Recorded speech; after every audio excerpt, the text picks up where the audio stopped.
Well, hello, and welcome back to another IET with Mike C.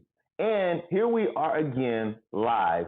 Today is our ninth day going live on YouTube. And again, this is all to promote the launching of the vlog, which will launch next Monday, June the 1st.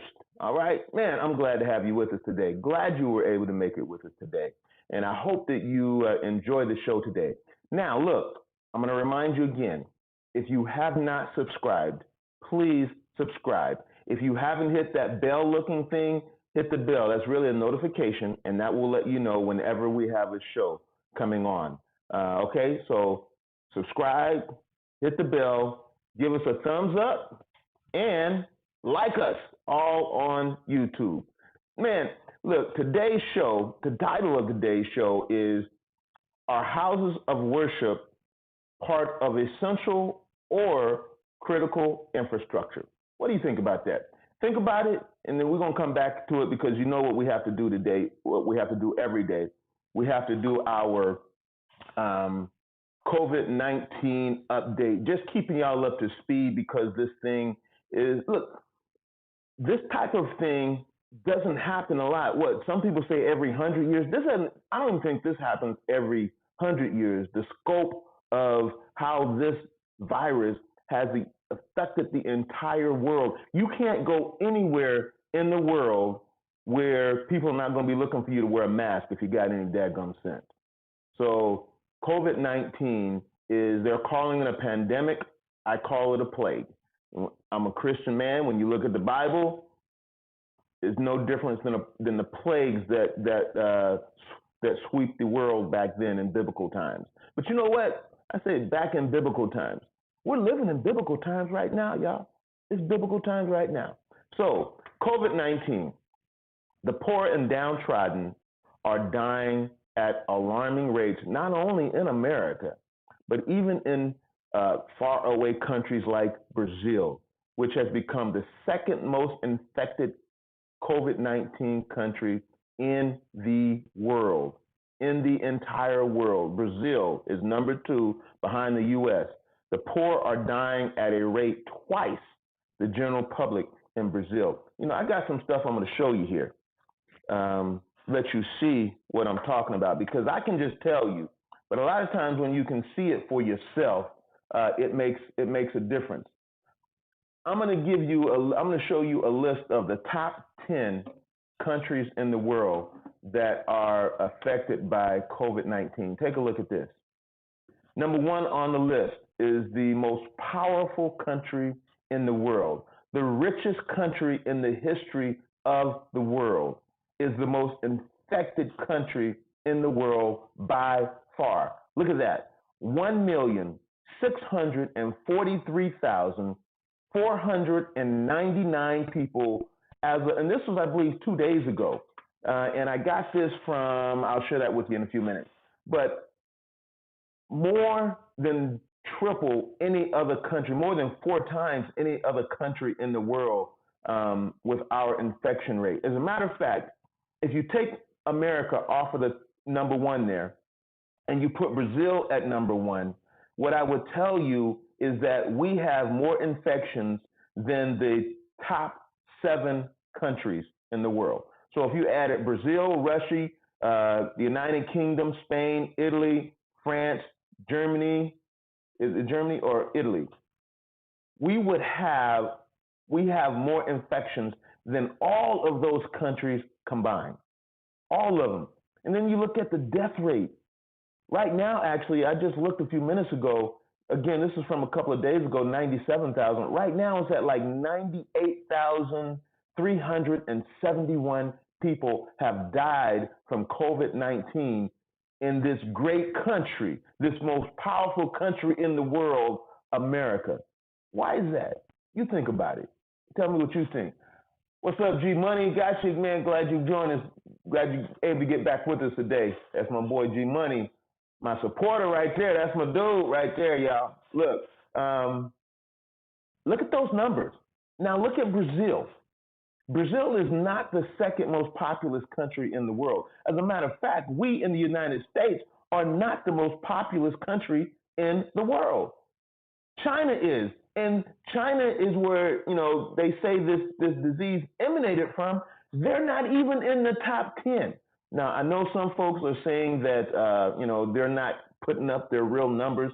Maybe so, but okay, what's the second largest country in the world? India, and look, they're down at number 10. The second most populous country in the world is number 10 on this list. America, why are we the number one most infected country in the world, y'all? Why do we have 3 times more deaths than any other country in the world? You think about it. You can let me know what you think. I got some other stuff I'm going to share with you on that too.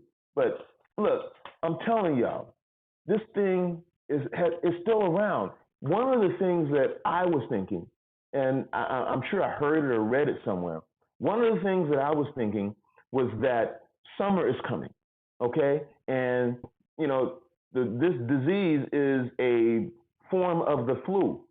And, infections for the flu go down in summer months when it's hot. So I was thinking that about this disease, that it won't be that bad when the temperature warms up. But you look at Brazil, and I'm going to tell you something else about Brazil. The area that is hit the most in Brazil only has 1.9% of the population, yet it's got the majority of deaths. Just like African Americans and brown people in America are minorities, but we make up the most deaths.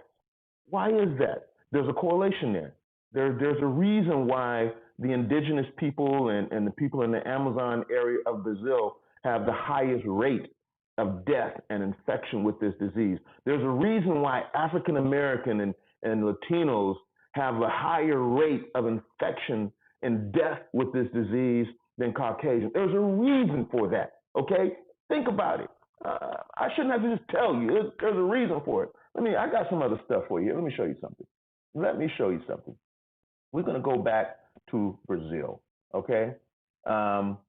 Look at this, all right? I got this information from the Business Insider, okay? Check this out.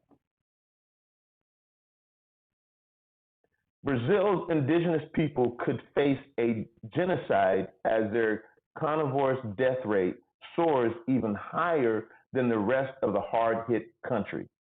Again, poor people, y'all. Why are poor people suffering from this disease more than anyone else? There's a reason for that. Let me give you some more numbers on Brazil. Okay, Brazil is a country of states as well, okay? And you can see that they've got 1, 2, 3, 4, 5, 6 states in Brazil. Look at number 5. Look at number 5, the state of, Amazonas. Look at that, man. 29,000 confirmed infections. But look at the death rate. 1,758 people have died in that state from this virus. But look at the rest of the states. The closest one is 316 deaths. So you have more than 5 times the number of people have died in the state of Amazonas in Brazil, and that state only makes up 1.9% of the population. 1.9% of the population. Why is that? Poor people. Why is that? Because they don't have the best of health care. Now, you might say that demographics where they're at, geography might have a part in that. And it probably does have a small part in that, but I would say a very small part in that. So it just doesn't make any sense. It's not right. It's not fair. And the same thing in some degree happens right here in the United States. The death rate among Brazil's indigenous people has soared, reaching 12.6% compared to 6.5% in the rest of the country. Brazil already has one of the world's highest infection rates, and photos have revealed mass graves and bodies left on the street as health systems are overwhelmed. Remember, that was a concern in this country when this thing first came out. The concern was that we were going to be overwhelmed. Our hospitals were going to be overwhelmed. That was concern. That's what's happening in Brazil right now. One activist told CNN that the virus could become a real genocide for indigenous people who have already been impacted by the president's environmental policies. A member of the Tuxa people said that the virus was benefiting from years of public neglect, and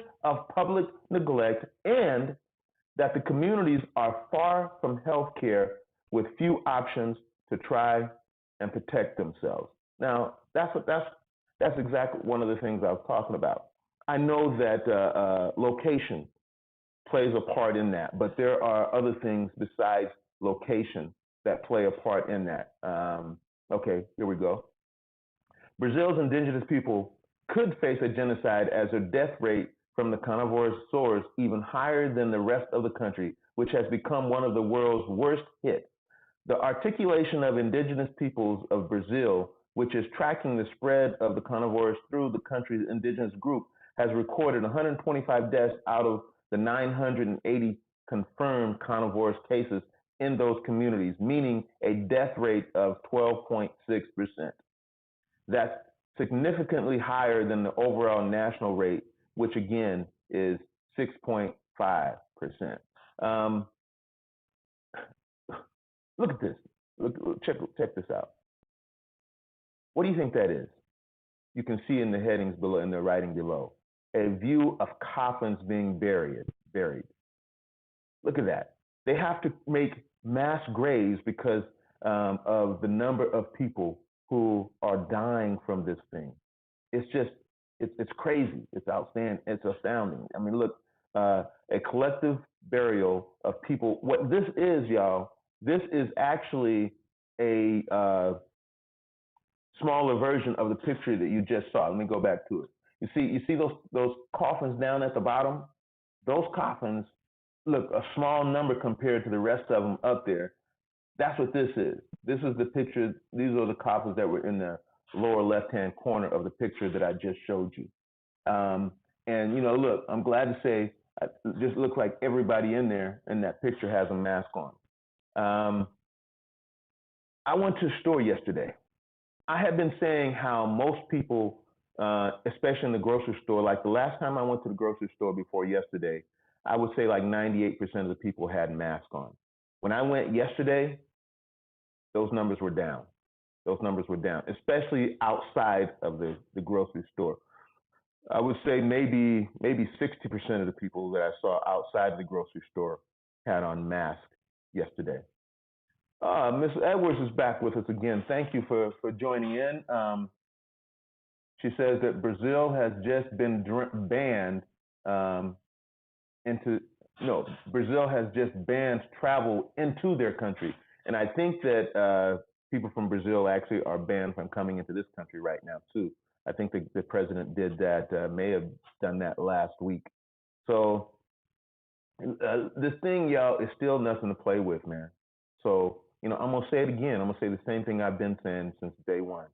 Please, please be safe rather than sorry. As we see in Brazil, the fact that it's warming up in this country. I just talked to people in Sacramento. They got 100-degree weather for at least three or four consecutive days. And you would think that would help with the infection of this disease, but it's not. Brazil is proving that. So, all you see all those people out there on the beach not wearing masks, not 6 feet apart. You better not get close to me. Yeah, I'm a preacher, but if you get close to me, I'm going to consider that an act of aggression. Yeah, if you get close to me, I'm going to consider an act of aggression, and I'm going to protect myself. So you better not get close to me. I had that situation not too long ago. A dude kept getting up on me in the grocery store. I mean, the first time he brushed right up against me and then stood right next to me. So I went like 3 aisles over. He comes right back immediately, comes right back by me, brushes up against me again, stands right next to me. Now, keep this in mind. I had just read and saw on the news where KKK and Nazis were recruiting people who are positive with the virus so that they could infect black folk and Jews.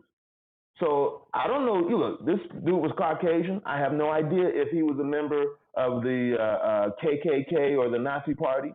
All I know is that it appeared to me that he was purposely trying to get close to me. So maybe trying to give me something. So I had to back off, and I told him, "Look, man, you step up on me again, and I'm gonna protect myself." And he said, "Oh, you mean to tell me that you're taking this that serious?" Yeah, I am. So look, I hope y'all take it serious because it's not just about protecting yourself. It's about protecting other folks, especially elderly folks. There are people who have other types of situations that make them high risk. So, protect yourself and protect others. Follow the social distancing guidelines that our experts have shared with us. So that's going to be it about COVID-19 today, because you can see, man, I can really get up on one behind that. I will share with you. I just saw not too long ago. I just saw a few minutes ago that the Brooklyn Nets are now allowing their players to practice again. Again, don't know if that's good or bad. I just hope that everybody stays safe. So, I mean, look, the NBA. I'm just gonna say this. My personal opinion: the NBA needs to cancel the rest of the season. Cancel the rest of the season and keep these guys at home. And able to follow the social distancing guideline, because they can't do that in practice. If you're going to guard somebody, you're not going to be 6 feet off of them. So come on, NBA. Come on, Brooklyn Nets. Y'all got to do better than that. Okay. Um, Now, today's subject is: are houses of worship part of essential or critical infrastructure in this country? What do you think? Are houses of worship part of critical infrastructure, or are houses of worship, as the president said the other day, essential? First thing that comes to my mind is how you have to remember where this is coming from and who it's coming from, and who who stands to benefit from this. Okay? What the president is saying is that houses of worship are essential to the infrastructure of this country. That's what he's saying. And he's saying that if the governors do not open the houses of worship back up, that he's going to override them. Now, didn't he say a couple of months ago that the guidelines for COVID-19 was going to be up to the governors? Didn't he say that? And now he's trying to say he will override them. First thing you have to know is that he doesn't have the authority to do that. He can't override the governors. He can't force them to do that. He's talked about maybe taking away funding from them. He can't do that either. If funding is something that has been approved by the House, by Congress, then he cannot withhold that from where it's supposed to be going. So this thing, I hope it makes you think. I've got friends that are Democrats, I've got friends that are Republicans, and I've got friends that are independent. And I've talked to all of them, and they all agree that houses of worship should not be open right now. They all agree on that. Now, I'll say this: if you have a small church, if you say you have a church of less than 100 folks, and maybe if you have a church of less than 100 folks, your place of worship is probably not going to hold more than 50 people. Um, so if you have a building that's going to hold 50 people, and if you can guarantee that people are going to be able to follow the social distance guidelines and stay 6 feet apart, meaning that, look, it's supposed to be that way on airplanes, okay? And there was a guy from New Orleans who is a doctor who actually is that's what he specializes in, is in these viruses. He was flying from New York back home to New Orleans. He had his mask on, he had gloves on. And he said when he first walked through the door of the plane, something told him, don't get on that plane, because the plane was packed. Well, this guy gets to New Orleans, and now he's positive with COVID-19. And so they asked him, you had your mask on, you had your gloves on. Maybe it didn't happen on the plane. He says, no. He said, I did. He says, but he said, there are three areas where you get this virus.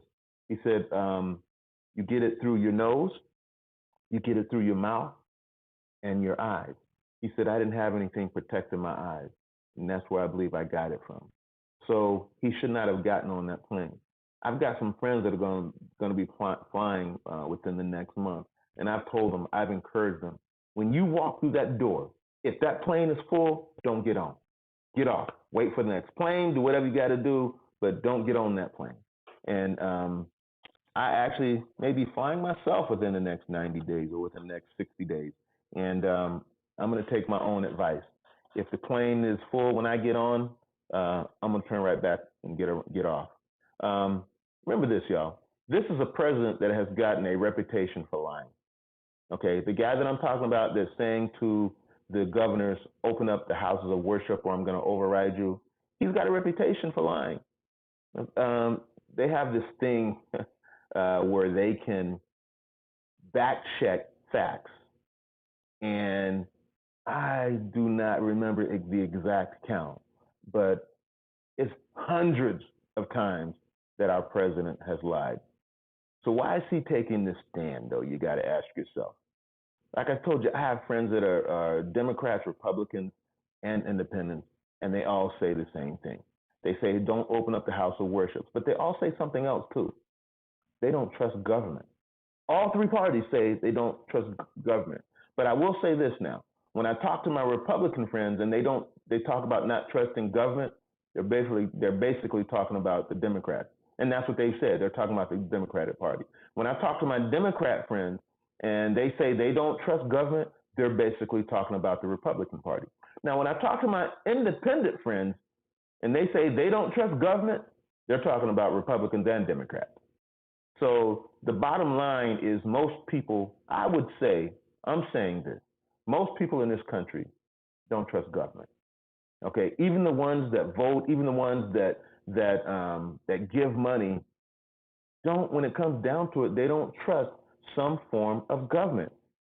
So why is this president saying this about opening up the house of worship and trying to threaten the governors? Why is he making this statement? Why is he trying to be so hard on this? Most of the times when he does something like this, he's catering to his base. He's catering to his base. And you might ask, well, what is his base? Let me tell you what his base is. His base is KKK, Nazis, white supremacists, and right-wing evangelical Christians. Right-wing evangelical Christians love this president. They love him.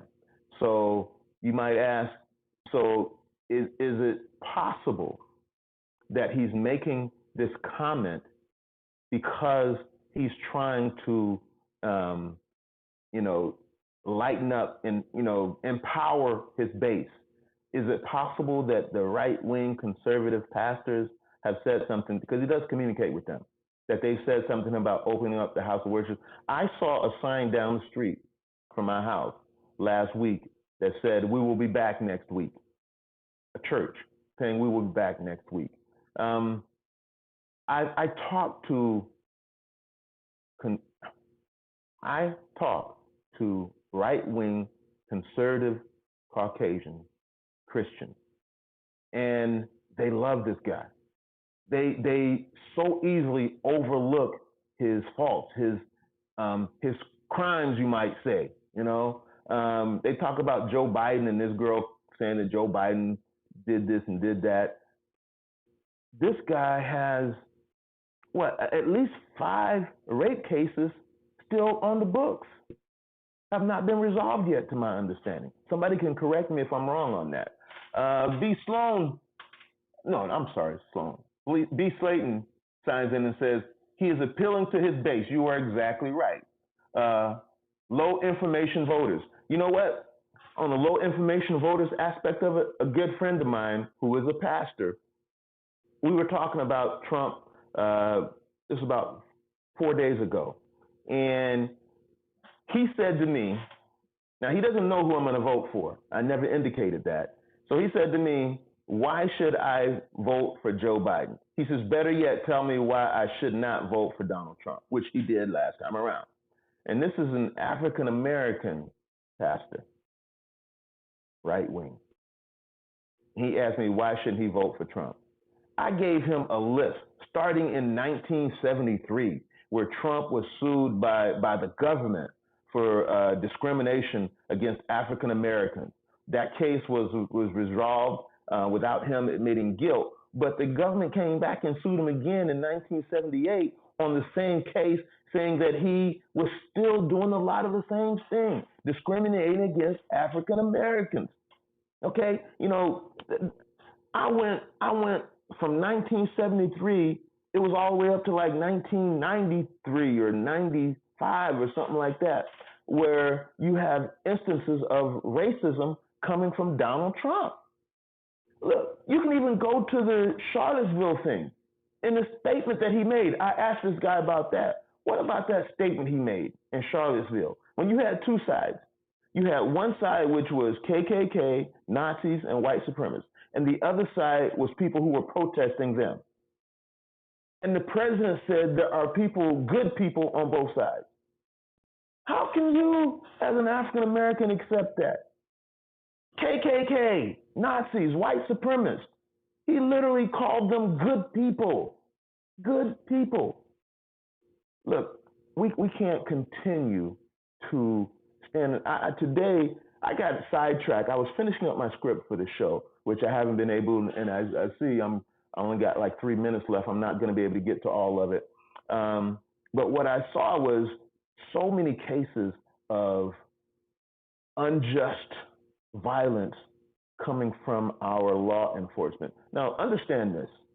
I am one of those people that believe that the majority of law enforcement are good. I do believe that. But I'm one of those people who believe that I don't care what aspect of life it is, it's generally the minority that make everybody else look bad.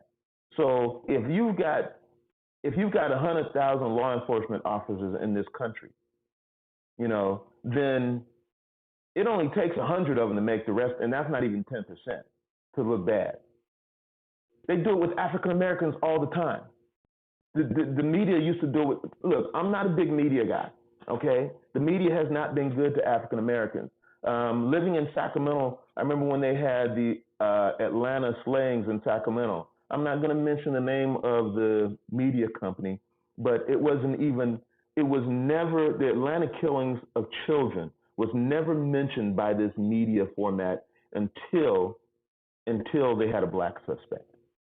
So I could go on and on and on with that kind of stuff. But look, man, I want y'all to have a good day. I hope that you had a good Memorial Day yesterday. If you haven't checked out yesterday's show, check it out. I honored our veterans yesterday, starting with my grandfather, then on down to my dad, and then on down to 3 brothers of mine that all served in the military. Again, I say to all y'all, thank you for your service. And if you are somebody, I also gave my boy G Money, served as well. Thank you, G Money. And I believe B Slayton, if I'm correct, also served. So thank you, Miss Slayton, for your service as well. So look, y'all have a wonderful rest of your day today. We're coming back at you tomorrow. As you see me, we got a lot of good stuff. And I'm going to tell you this. I can't get to everything. I have the podcast, which is going to be relaunched on June the 1st, along with the launching of the vlog, along with the relaunching of the webpage. So June 1st, you're going to be able to get a whole lot more than what I'm doing. Because right now, I'm doing a show between 20 and 30 minutes on the vlog right now. Now, when we launch on June 1st, it'll probably only be 20 minutes. So you won't be able to get to everything. So look for it. If you have not, subscribe. If you have not, hit that bell looking thing and be notified. If you have not, give us a thumbs up, give us a like, comment. Thank you, everybody that commented today. I encourage you to come back tomorrow. We're going to have some good stuff for you tomorrow as well. God bless you all. Have a wonderful day. And you know what to do until tomorrow. Make it happen.